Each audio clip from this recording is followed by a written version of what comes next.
Is your business being Amazoned? This is the beginning of a 6-part series of This Works Marketing. Welcome to This Works Marketing, where 3 decades of proven experience has launched products, built brands, and generated profits. These are the stories behind the businesses that have been built.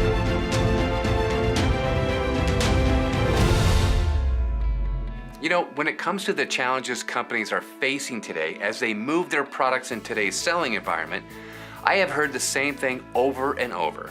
We've been Amazoned. In this 6-part series, we are going to address specifically how to take control, the proven tactics that allow you to differentiate your product from everyone else's, how to make sure your potential customer knows why your product is the best option, and once you've earned their business, how to keep them coming back for more. The 6 tactics include: go on the offense, market directly and market creatively, bring your message wherever your customer's attention is, create a long-term relationship with your customers, share your customers' positive experiences with your product, and finally, rinse and repeat.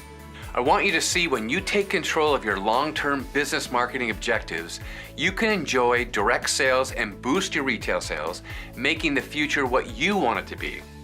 As we're all aware, Amazon and big online retailers have changed the world, and you as the innovators bringing products to market have to adjust and learn to thrive, and that's why I'm here. In boardrooms and conference rooms all over the country, the concern is usually the same, and it sounds something like this: we have to take control of our business before it's too late. I'm often asked, how would you address our challenge? Or, what have you done with your other clients that face the same issues? I'm always eager to answer that question because I'm confident the solutions I suggest will be effective. They are strategies that have been successful for the past 30 years and are as viable today as ever. It all starts with educating your consumer. A potential customer has to be intelligently informed that your product or service either solves their problem or fulfills their desire. This process has a very logical cadence with elements presented in a very specific way that will make a potential customer a paying customer who is glad to continue to do business with you. It really comes down to taking advantage of what Amazon and the retail shelves cannot do. They're too big and they have too many other interests that prevent them from doing what only you can do. You have the ability to control your selling message and deploy it however and wherever you want. Think about the challenge you face when your product sits on a shelf or in a sea of millions of other products on a site like Amazon. Sure, you're in the store or on the site when searched, but how do you effectively separate yourself from all the other products surrounding you? And how do you make sure your features and benefits are clearly communicated? That's a big problem because the environment is simply not designed to showcase your product, answer questions, or overcome objections your customers may have. And that could mean you lose that customer forever. Being Amazoned is when you let the retailer or the online giant control your customer and your business. And that's not a good place to be in. Luckily, there are many opportunities to overcome this. But what happens when competition for your product online gets into a pricing war? What about when retailers start consolidating and there's more competition in your category than ever before? What happens when the margins start to tighten? What's your next move? This is happening more and more, and the future is telling us more is coming.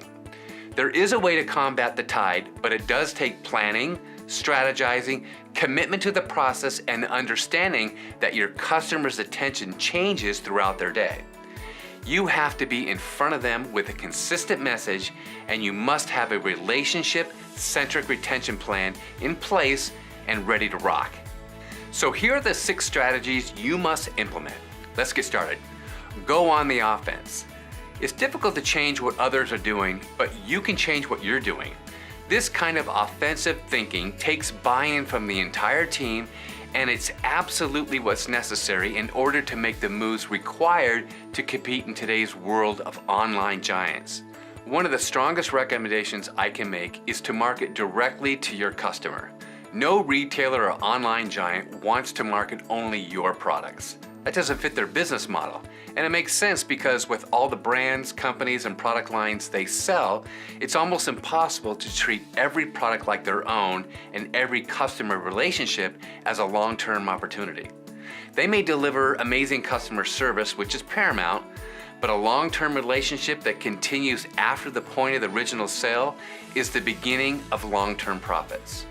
Now, we all understand that every business is out for itself, and that's precisely why you need to take the same attitude and action for you and your business.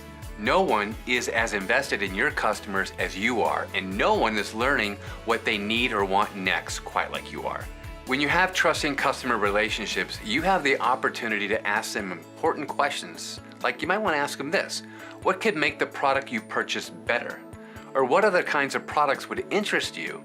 You might even ask them what they didn't like the product and offer a suggestion for improvement. Of course, I'm not saying you should act on every suggestion, but you may learn something you didn't know in the process. Sometimes what you don't know and never expected can be the difference between success and failure. Take the online women's clothing subscription company, Gwenny B.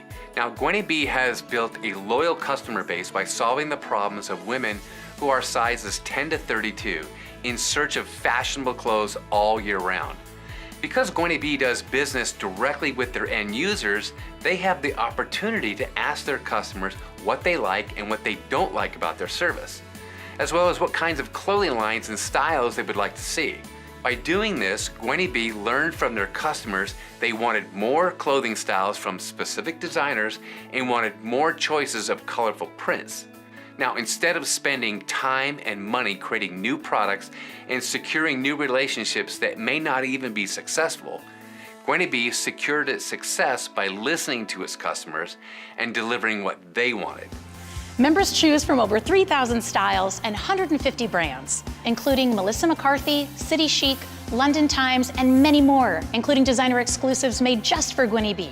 Now imagine employing this same strategy whether you manufacture cookware, personal care appliances, housewares, market services, subscriptions, or whatever else you want to sell. The point here is ask and you shall receive. Lastly and sadly is the unfortunate reality of retailer knockoffs.